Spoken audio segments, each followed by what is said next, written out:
Foundations of Amateur Radio. One of my favorite activities is contesting. Essentially, it's a time-limited activation of your station for the purposes of testing your skill and station against other participants. Contests are controlled by rules as varied as the amateur community itself. That said, there are common terms and concepts, and if you're not familiar with them, they can lead to confusion and disappointment when you inadvertently break a rule and see your hard work vanish into thin air. I will note that what I'm discussing here is not universally true, so read the rules for each contest you participate in, something you should already be doing since rules are refined over time, and it's rare to keep the same rules between years. A contest starts and stops at a specific time, often expressed in UTC or Universal Coordinated Time. You should know what your local time zone is in relation to UTC, and take into account any variations like summer and winter time. Any contacts made outside these times don't count, and you cannot log these against the contest. Each contact, or QSO, is awarded a set number of points. It might be scored based on mode, band, power, time, and sometimes distance.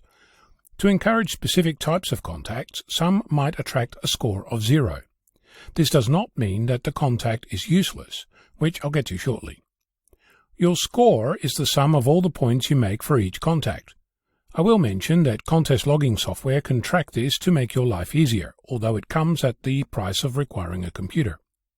Sometimes a prohibited contact attracts penalties. Prohibited as in by the rules of that contest. For example, some allow you to contact the same station more than once. Others allow this only if you do it on a different band. Speaking of bands, it's not permitted to make contest contacts on the WARC bands.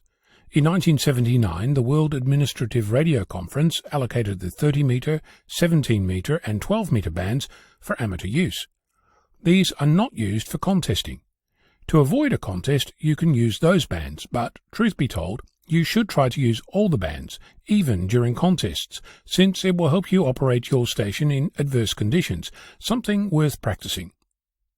Many contests allocate additional scoring based on state, country, DXCC entity, CQ or ITU zone, prefix, or all of these together. Both the CQ and ITU zones represent regions of the world.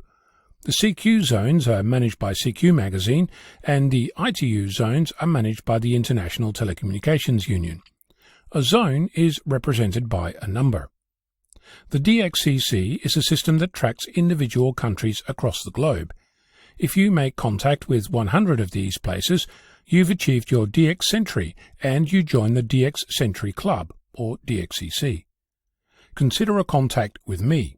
You'd have a contact with Victor Kilo 6 Foxtrot Lima Alpha Bravo.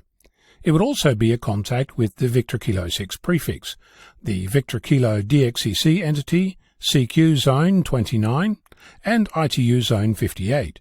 If that's not enough, it would also be a contact with Oscar Charlie 001, the IOTA or Islands on the Air designation for Australia. This is useful because for some contests these extra features represent points, often significant ones, generally referred to as a multiplier. To calculate your score, tally up all your contact points, then count all the features, CQ zones, the ITU zones, DXCC entities, states, countries, etc., and multiply your score with that count. If you contact 10 call signs and get 1 point for each, you have 10 points. If in doing so you contact 5 contest features, you end up with an overall score of 50 points. Often, contests have different categories and rules for transmitter power level, the number of transmitters, and the number of operators. Definitions for these vary. High power might be 400 watts in Australia, but 1500 watts in the United States. QRP or very low power might be 10 watts in one contest, but 5 in another, so check. Some contests have an assisted category, where you're permitted to use tools like the DX cluster, where other stations alert you online to their presence on a particular frequency. There is a concept of an overlay, where how long you've held your license, your age, working portable, battery operated, using a wire antenna or mobile, groups you with others doing the same thing. This means that you could be a rookie, youth, portable, battery, wire antenna, single assisted operator, all at the same time. It often pays to consider who else is in a particular group and make your claims accordingly. If you're contesting with more than one person, a multi-station, there are rules for that too. Sometimes this includes the amount of land a contest station is permitted to use. If you're a multi-single station, you might be permitted to use one transmitted signal on one band during any 10-minute period. A multi-2 might be permitted to use two simultaneous transmitted signals, but they must be on two different bands. A multi-multi may activate all 6 contest bands at the same time, but only use one transmitter per band. Some contests have a shortwave listener or SWL category, where you log all stations heard.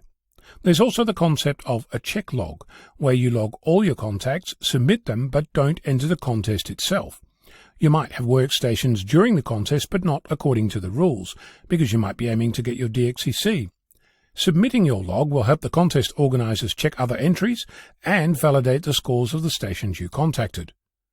This might all be daunting, but if you read the rules of a contest and you're not sure, every contest manager I've ever spoken to is more than happy to help you understand what's allowed and what isn't. One tip: contesting is as much about the rules that are written as it is about the rules that are not. If you find a gap in the rules and it doesn't go against the spirit of the contest, you're absolutely encouraged to use that to your advantage. If you do, you'll quickly discover why the rules change so often. Preparation is everything. I'm Ono, Victor Kilo 6, Foxtrot Lima, Alpha Bravo.